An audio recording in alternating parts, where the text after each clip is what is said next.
जय हो भोजपुरिया समाज।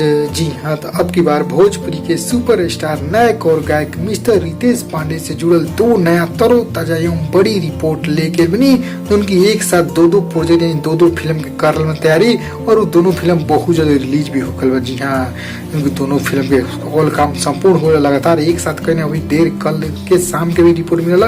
उनके 2-3 दिनों से लगातार करते हैं और जब संपूर्ण भले तो आप लोग दो नया खुशखबरी की रिपोर्ट भोजपुरिया सबसे पहले लेकर तो सारा कुछ जानम डिटेल साथ। बस आप पूरा वीडियो अंत तक देखेंगे। उससे पहले एक और रिक्वेस्ट करें हम आपसे कि यदि आप भोजपुरिया आर्यन चैनल पर नया बनी जुड़े में जरूर सब्सक्राइब कर लें और एक घंटी की आप जरूर दबा दें। जी हाँ, तो चलिए आप लोगों को बता दें हम तरोताजा रिपोर्ट बड़ी खबर दो नया प्रोजेक्ट दो नया फिल्म उनकी एक साथ। जी हाँ, पिछले दिन लगातार 3-4 फिल्म शूट करे हैं। उनकी अक्षरा सिंह के भी फिल्म के खबर बा। जी हाँ, तो पहला फिल्म मजनुआ। जी हाँ, मजनुआ फिल्म के भी डबिंग कंप्लीट कर रहे हैं और साथ ही साथ सरफरोश। जी हाँ, रितेश पांडे के पिछले सरफरोश फिल्म की शूटिंग बन लगातार जो उनकी दोनों लव स्टोरी फिल्म बा, देशभक्ति फिल्म बा।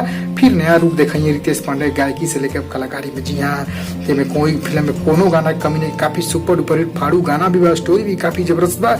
देश से लेके लव रोमांटिक सारा अंदाज देखे मजनुआ से लेकर सरफरोश फिल्म। जी हाँ, वो दोनों फिल्म के डबिंग लगातार कहना कंप्लीट हो गया। बहुत जल्द डबिंग वाला एडिटिंग मिक्सिंग हुई तो आप लोग इस ट्रेलर का भी रिपोर्ट मिली और फर्स्ट लुक सेकंड लुक भी जारी हुई तो आप लोग बता दिए। तो दो नया बड़ी खबर लाइक से करी चारों तरफ ताकि सारा फिल्म जान लो।